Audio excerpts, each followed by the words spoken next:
Hi, I'm Laura Matthews. I'm head of legal at Wireless Logic, which is a telecoms firm that deals in Internet of Things. Before then, I was head of legal at Debenhams. So it's all been a bit of a change, and actually I left a job and joined a job during lockdown, which has been very interesting. I think probably my tips for all the lawyers out there that maybe are thinking of doing the same is that reach out to your network, have a look at LinkedIn, because that's where a lot of the opportunities that I found were. I think you really have to think about being adaptable at this time. So I changed from retail to telecoms, but I think that's kind of a good part of being an in-house lawyer, that you can do that sort of thing. And also really got to learn about the companies themselves, because when you are doing interviews over basically video conferences, you're usually you need to build up a rapport usually with the person who's on the other side, and that is often someone like the very senior leadership team. So it's always best to sort of really have a think about what their strategy and business needs are.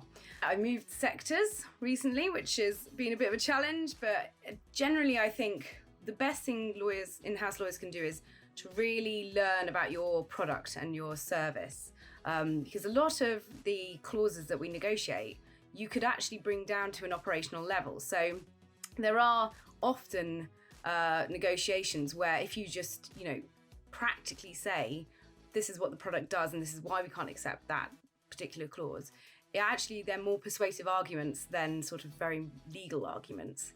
And it really shows that you understand the business. And I always find, especially when you're talking to a commercial person on the other side, that usually is a persuasive argument that gets the contract concluded.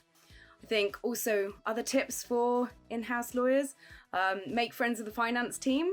They are always your support, I think, against the business generally. They deal with, all the commercial strategy, a lot of the commercial strategy. They're the people that can help you out when you need invoices paid, when you need court fees getting through. And they're also the people that really also understand about the business and the risks the same way as a legal team does. So I've always found them to be a very helpful ally to have when you're working in-house.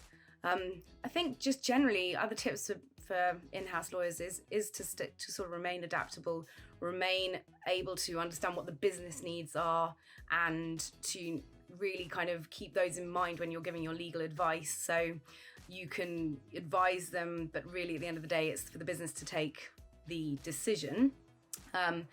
And I think it's important, therefore, to get a level of trust with the business and be as pragmatic as possible in your advice, because that builds that trust. When they know, I used to say, I won't say no unless it's a no. And then that really helped, because it did build up that level of trust, so that when I did, if I ever did, have to say no, they did listen to that.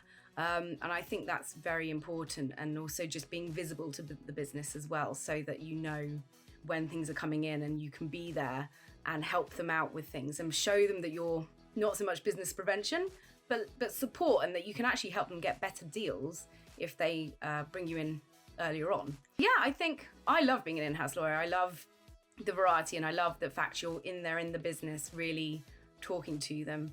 And I don't think the change from one sector to another has been too much of a challenge. It has been a challenge, but then we're always learning. And that's another thing that in-house lawyers are great at and really thrive on, I think, is learning new challenges and learning new business kind of commercial deals and everything, which I've always really enjoyed, and I hope to continue doing.